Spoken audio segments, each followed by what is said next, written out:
Selamat pagi para netizen dimanapun kita berada. Salam inspirasi bagi kita semua.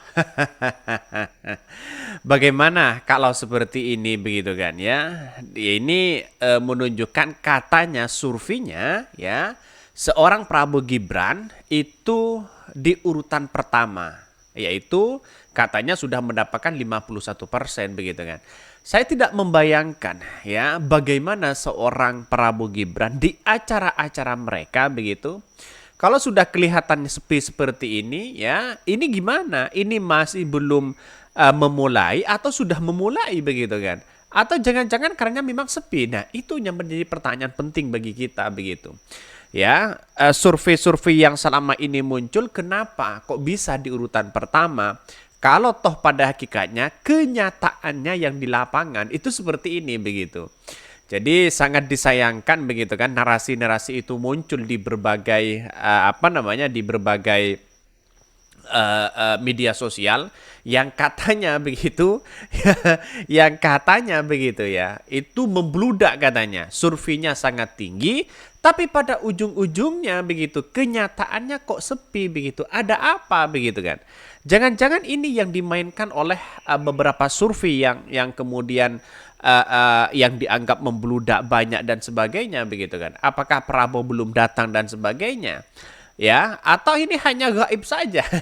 Itulah ya komentar-komentar dari netizen begitu artinya selama ini kita lihat bahwa ya dari beberapa Prabowo yang datang begitu kan mungkin tidak semembludak Anies Baswedan begitu jadi artinya apa artinya masyarakat kan sudah tahu mungkin ya yang agak sepi itu mungkin hadiahnya masih kurang atau hadiahnya tidak menarik begitu kan bisa saja atau jangan-jangan tidak ada hadiahnya begitu jadi sangat disayangkan memang ya acara-acara besar Prabowo ini kenapa ya sering terjadi seperti ini begitu kan jadi kalau menurut saya pribadi ada yang salah dan bahkan lembaga-lembaga survei hari ini mengklarifikasi sana sini begitu kan.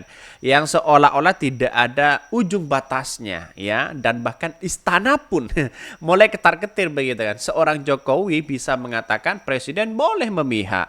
Ya, boleh memihak tapi kan asalkan harus cuti begitu kan. Jadi itulah spekulasi orang ketika kita berbicara terkait dengan adanya ya kegiatan-kegiatan Prabowo yang dianggap sepi begitu kan. Bahkan ya kampanye 02 ada yang bisa bantu ngedit enggak ya biar kelihatan masanya. Banyak mau kirim lapor kepada Pak Prabowo.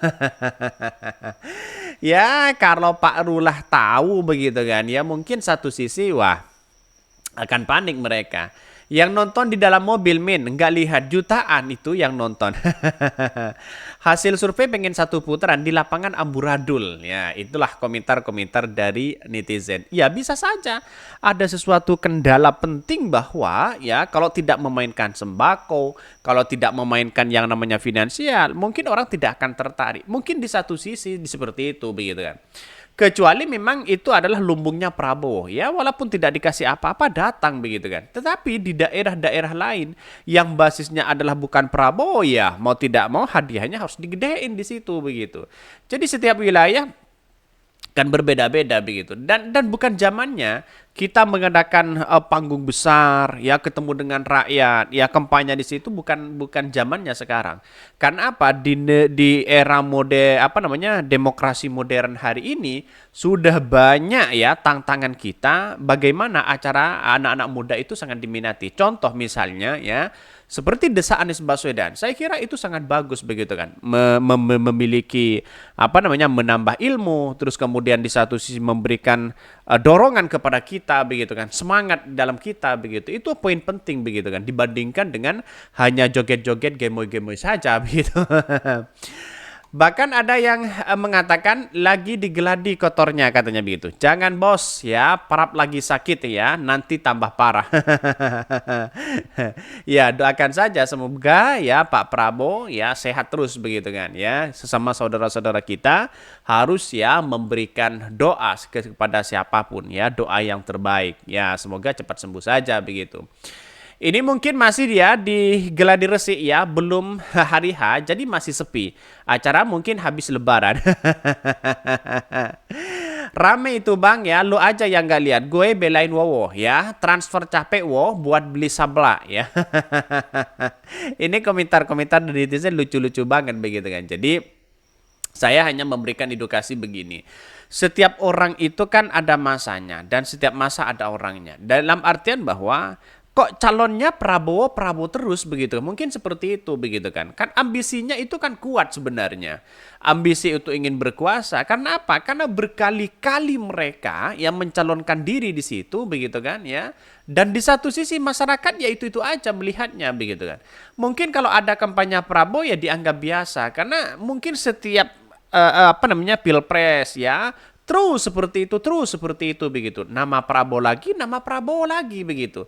Sehingga mungkin masyarakat agak sedikit muak ya dengan situasi itu ya, mending memilih yang lain. Mungkin seperti itu juga begitu. Jadi artinya apa? Artinya kalau kita lihat bahwa selama ini begitu kan, lembaga-lembaga survei kan sudah menang satu putaran, ngapain masih kampanye sana sini buang-buang uang begitu kan? Logikanya kan seperti itu begitu. Tapi kalau memang lembaga-lembaga survei sudah memenangkan Prabowo Gibran, ya 51% menang satu putaran, berarti selama ini Anies Baswedan dan Pak Ganjar tidur begitu kan ya. Ya karena apa? Karena tidak mungkinlah menang satu putaran di situ begitu kan. Kecuali Pak Ganjar dan Anies Baswedan tidur santai-santai begitu kan.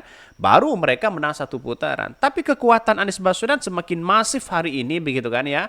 Semakin tak terbendung di situ sehingga kalau kita amati di situ begitu kan lebih lebih condong pada pemilih dengan karakter rasionalitas begitu.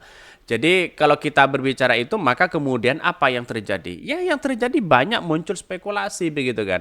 Kadang ya surveinya itu ya kata netizen ya tidak sesuai dengan fakta yang ada.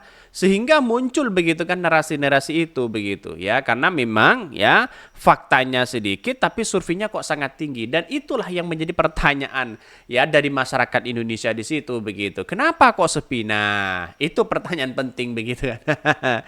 Ya karena mungkin satu sisi tidak ada yang bisa tertarik di kampanye itu mungkin ya. Kayak hadiah, sembako, ya finansial dan sebagainya begitu kan. Sudah jelas mereka begitu. Tapi pada kegiatan hari ini menurut saya pribadi inilah demokrasi kita begitu, harus hormati itu begitu.